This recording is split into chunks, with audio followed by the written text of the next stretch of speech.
يا أيها الذين آمنوا ادخلوا في السلم كافة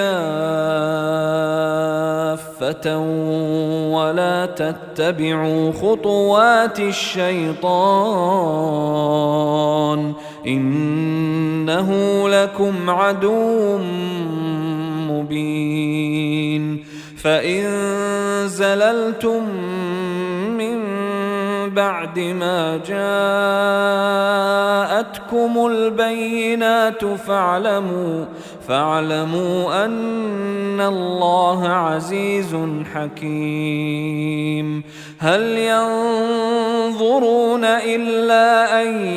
يأتيهم الله في ظلل